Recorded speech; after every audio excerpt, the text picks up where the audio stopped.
Debra Soh is the author of The End of Gender and host of the terrific Dr Debra Soh podcast, which I'd usually say is available wherever you get your podcasts, but a lot of places where you get your podcasts are trying to shut down the Dr Debra Soh podcast for the usual reasons. So we're delighted to see Debra at GBNews. Debra, the House of Lords debate, I think if you went back 30 years, it would seem very odd that this would be even something parliaments would be debating and voting on.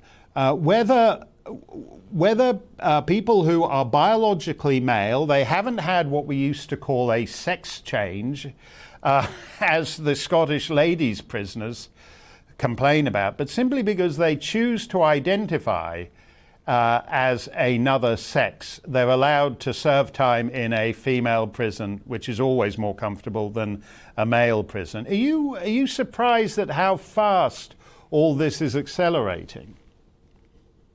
I'm absolutely horrified by it. So it's great to see you again, Mark. Thank you for having me back. I have been following this. I do talk about it in The End of Gender. I do think it's important for us to be able to talk about the differences between women and transgender women. And I think we can do that in a way that is sensitive. But when it's in a situation like prisons or women's sports or women-only spaces, it's really important because women's safety is paramount, especially in prison. I am someone who has had experience working in the past with incarcerated sex offenders, and they are not the most trustworthy group, needless to say.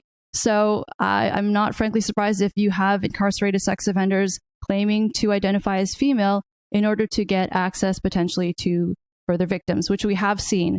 I do think there may be cases in which you have a sex offender who experiences gender dysphoria, and also for trans female inmates, if they are placed in a men's prison, they will be at a higher risk in terms of their safety.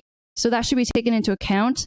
But the fact that, that there are these male offenders who identify as female while in prison, who go back to identifying as male once they are released into the community, speaks to the fact that there's something not right here. Well, I think one of the things that bothers me about it, Debra, we had last week on the show, we had one of the survivors of the Rotherham grooming gangs on the show, Sammy Woodhouse. And it seems to me a little bit like that here, in that it's the most vulnerable women. So, for example, you have women's shelters in your own country, in Canada. You have women's shelters that will admit men who identify as women. So you have women who go to the women's shelter to get away from predatory men, and they find out that quite opportunistically, men are identifying as women to get into the women's shelter. So often this burden seems to be falling, as in prison and as in the women's shelters, often on the most vulnerable women in society.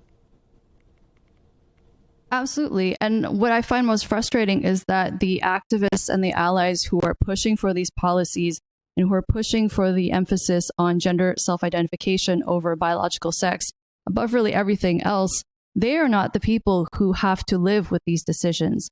They are not the ones who are going to be living in the shelters or in the prisons among these, in some cases, male rapists or male violent offenders, and having to live day to day with fear and intimidation, and having, in some cases, to be assaulted by them. And that's what I find most upsetting. You talk about, this is not a problem that would have existed, I would say, even a couple of decades ago. It really speaks to where we are in 2022, and the fact that these activists really have managed to intimidate so many people into going along with it.